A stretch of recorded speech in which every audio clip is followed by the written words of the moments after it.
Hey guys, welcome back to my channel. Hope you are doing good. I am Urvi and I create content on JEE, motivation and stuff like that. If this is what interests you then please subscribe my channel. आज मैं तुम लोगों को इस video में बताऊंगी कि मैंने अपने JEE के केमिस्ट्री सेक्शन में मार्क्स कैसे इंक्रीज़ करे थे। ऑलमोस्ट डबल हो गए थे मेरे मार्क्स। तो मैं स्टेप बाय स्टेप बताऊंगी कि मैंने क्या किया था और तुम भी सेम कैसे कर सकते हो। इसीलिए पूरी वीडियो देखना, कोई भी पार्ट स्किप मत करना ताकि तुम किसी पॉइंट को मिस ना कर जाओ। फर्स्ट ऑफ ऑल, केमिस्ट्री एक ऐसा सब्जेक्ट है जिससे मोस्टली JEE स्टूडेंट्स को डर लगता है। फिज़िकल केमिस्ट्री तो समहाउ मैनेज हो जाती है, बट या तो ऑर्गेनिक वीक रह जाएगी या फिर इनऑर्गेनिक में कुछ ना कुछ प्रॉब्लम आती रहती है। तो अगर तुम लोगों को भी ऐसी कोई प्रॉब्लम है तो तुम लोग मुझसे सीख सकते हो कि मैंने इसे कैसे टैकल करा था। फरवरी अटेम्प्ट से पहले मेरा पूरा सिलेबस कंप्लीट था केमिस्ट्री सेक्शन का। मैंने केमिस्ट्री को अपना टाइम भी दिया था, फिर भी मेरे बस 28 मार्क्स आए थे फरवरी अटेम्प्ट में। तो जब एग्ज़ाम हो गया और रिज़ल्ट आया तो अच्छा भी नहीं लगा कि सिर्फ 28 मार्क्स आए हैं, जबकि मेरा पूरा सिलेबस कंप्लीट हो गया है। लेकिन ठीक है, फिर उसके बाद सोचा कि कैसे इम्प्रूव करना है। तो मैंने ना सब चीज़ों को एनालाइज़ किया था कि मेरा सिलेबस कंप्लीट होने के बाद भी मेरे मार्क्स क्यों नहीं आ रहे हैं, और जिन पॉइंट्स पे मैं वीक पढ़ रही थी या जो पॉइंट्स मैंने पहले गलत किए थे, मैंने बस उस पर ही फोकस किया था। मैंने कोई नया चैप्टर नहीं पढ़ा या फिर कोई नई बुक नहीं सॉल्व करी थी। जो चीज़ पहले से मैंने पढ़ रखी थी उसे ही वापस पढ़ा, उनमें ही गलतियाँ ढूंढने की कोशिश करी थी कि मैंने पहले गलत क्या करा था और उस पर ही इम्प्रूव किया, और जिसके कारण मेरे 28 मार्क्स इंक्रीज़ हुए थे मेरे फरवरी अटेम्प्ट से। तो अब कुछ स्टूडेंट्स होंगे जो ये बोलेंगे दीदी बस एक बुक बता दो कौन सी सॉल्व करनी है JEE के लिए। तो मैं बताऊंगी कि मैंने कौन सी बुक सॉल्व करी थी और तुम एडिशनल क्या कर सकते हो।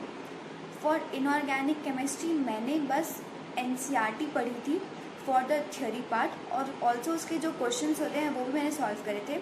एंड देन JEE के जो प्रीवियस ईयर क्वेश्चंस थे उनको सॉल्व किया। मैंने बस इतना ही किया था क्योंकि मेरे पास टाइम बहुत कम था।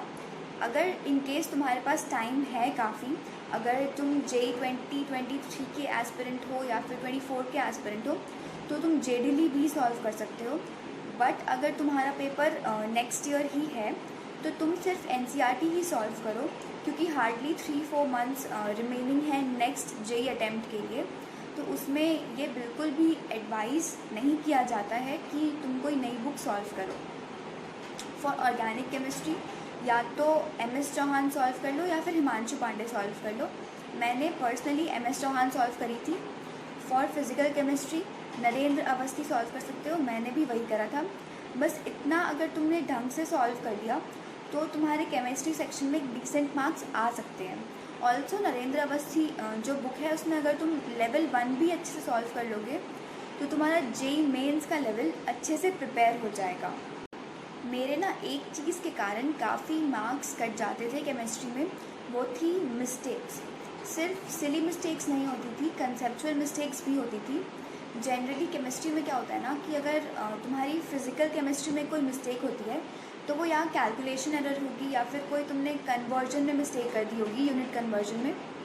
और ऑर्गेनिक एंड इनऑर्गेनिक में जनरली कंसेप्चुअल मिस्टेक्स होती हैं या फिर हमें चीज़ें याद नहीं होती हैं। अब ना कुछ स्टूडेंट्स को ऐसा लगता है कि केमिस्ट्री में अगर सिर्फ रट लो तो काम हो जाता है, नंबर आ जाते हैं सिर्फ रटने से ही। हाँ, कुछ हद तक ये बात सही है कि केमिस्ट्री में कई सारी चीज़ें याद करने वाली होती हैं, बट 100% करेक्ट नहीं है। अगर कुछ बेसिक चीज़ें तुम समझ जाओ केमिस्ट्री में तो उससे तुम्हारा फंडामेंटल काफ़ी स्ट्रॉन्ग हो जाता है और उससे तुम्हें आगे हेल्प मिलती है। फॉर एग्ज़ाम्पल, अगर मैं पीरियोडिक प्रॉपर्टीज़ वाले चैप्टर की बात करूँ तो उसमें जनरली कैसे क्वेश्चंस आते हैं, या तो ट्रेंड पे क्वेश्चन आ जाएगा या फिर किसी एक टर्म पे जैसे इलेक्ट्रॉन एफिनिटी या फिर इलेक्ट्रोनेगेटिविटी, ऐसे क्वेश्चंस आते हैं उस चैप्टर में।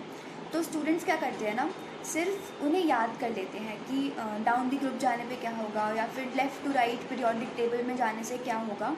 बट वहीं अगर तुम उन्हें समझ लो स्टार्टिंग में ही तो तुम्हारा फंडामेंटल बेस काफ़ी स्ट्रॉन्ग हो जाएगा उसके लिए। और आगे जो चैप्टर्स हैं जैसे S ब्लॉक, P ब्लॉक, उन्हें समझना भी काफ़ी आसान हो जाएगा, क्योंकि उन चैप्टर्स में इनकी काफ़ी ज़रूरत पड़ती है।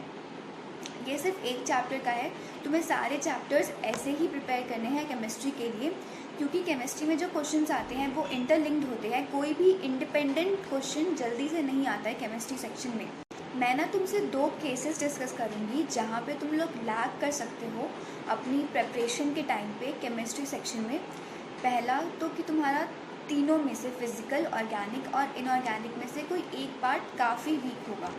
तो पहले तो ये तुम आइडेंटिफाई करो कि तुम्हारा कौन सा पार्ट सबसे ज़्यादा वीक है, और जब ये समझ में आ जाए कि कौन सा वीक है तो ये समझने की कोशिश करो कि वो वीक है क्यों।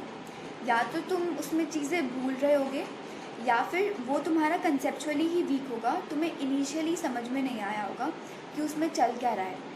तो अगर तुम उसमें चीज़ों को भूल जाते हो तो रिवीजन किया करो प्रॉपर टाइम पे। एक टाइम फिक्स कर लो कि 7 डेज़ पे रिवीजन करना है या फिर 3 डेज़ पे रिवीजन करना है, और फिर रिवीजन करते रहा करो उन चैप्टर्स का। अगर तुम्हें कंसेप्चुअली वीक लग रहा है वो पार्ट, तो या तो यूट्यूब पे किसी टीचर से पढ़ लो, या फिर अगर तुम्हारे पास कोई मेंटर है तो तुम उनसे भी पढ़ सकते हो। बस इंश्योर करो कि तुम्हें उस टीचर का समझ में आ रहा है और पहले वाली मिस्टेक तुम रिपीट नहीं कर रहे हो। तो ना इस चीज़ को करने के लिए तुम्हें अपने आप से काफ़ी ज़्यादा ऑनेस्ट रहना पड़ेगा कि तुम्हें पहली बार में ही चीज़ें समझ में नहीं आई थी, और अब तुम्हें फिर से शुरू से उन चीज़ों को पढ़ना पड़ेगा। फिर से तुम्हें लेक्चर्स देखने पड़ेंगे, फिर से तुम्हें क्वेश्चन लगाने पड़ेंगे, बट मुझे पता है तुम लोग कर लोगे। तो मूव करते हैं हम लोग सेकेंड पॉइंट पे। ऐसा भी हो सकता है कि तुम लोग काफ़ी ज़्यादा मिस्टेक्स करते हो अपने मॉक टेस्ट के टाइम पे, अपने चैप्टर टेस्ट के टाइम पे। जैसे कि मैं क्या करती थी, तुम्हें पता है केमिस्ट्री एक ऐसा सब्जेक्ट है जो कि काफ़ी आसान होता है, और उसमें जेईई मेंस में स्कोर करना भी काफ़ी आसान होता है। तो इसीलिए ना हमारी एक हैबिट बन जाती है कि हम केमिस्ट्री को लाइट लेने लग जाते हैं और उसे नेगलेक्ट करने लगते हैं कि हम उसे लास्ट में पढ़ लेंगे। तो तुम्हें यही चीज़ नहीं करनी है। और अगर तुम्हारे साथ मॉक टेस्ट के टाइम ऐसा होता है कि तुम्हें कुछ गलत याद था और तुमने गलत टिक कर दिया, तो उसके लिए तुम्हें प्रॉपर रिवीजन करने की ज़रूरत है। ऐसे तो केमिस्ट्री को हमेशा रिवाइज करना ही पड़ता है, फ़िज़िक्स और मैथ से ज़्यादा ही टाइम देना पड़ता है केमिस्ट्री को रिवीजन के लिए। बट अगर तुम्हारे साथ भूलने वाली प्रॉब्लम है तो तुम ज़्यादा फोकस करो अपने रिवीजन पे रादर दैन नए क्वेश्चन सॉल्व करने के लिए। तो मैं ना एक चीज़ तुम लोगों को ऑनेस्टली बताऊंगी, 28 मार्क्स से 56 मार्क्स पे शिफ्ट करना मेरे लिए काफ़ी मुश्किल था।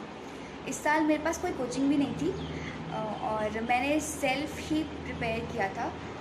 तो मेरे लिए मतलब मेरे पास कोई मेंटर नहीं था जो मुझे बता सके कि कैसे करना है, मैंने सब कुछ खुद किया था। तो 28 से 56 पे शिफ्ट होना भी काफ़ी डिफ़िकल्ट हो गया था मेरे लिए, लेकिन 56 कोई बहुत अच्छा स्कोर नहीं है। अगर यहीं तुम 56 अपने फ़र्स्ट अटेम्प्ट में स्कोर करते तो हो सकता है तुम्हारे 99 परसेंटाइल आते, बट अगर तुम उसे नेक्स्ट अटेम्प्ट में स्कोर करोगे तो हो सकता है 95 परसेंटाइल भी नहीं बने। मेरे 93.5 परसेंटाइल ही बने थे 56 मार्क्स पे। तो अगर तुम नेक्स्ट ईयर के स्टूडेंट हो तो तुम सिर्फ मार्क्स पे फोकस मत करना, अपनी परसेंटाइल का भी थोड़ा देख लेना। अपने फर्स्ट अटेम्प्ट को अपना मेन अटेम्प्ट बना के चलो, ठीक है। तो ठीक है, मुझे यही बताना था इस वीडियो में। अगर वीडियो अच्छी लगे तो वीडियो को लाइक ज़रूर करना, चैनल को सब्सक्राइब भी कर ही लेना तुम लोग। Till then take care, bye bye.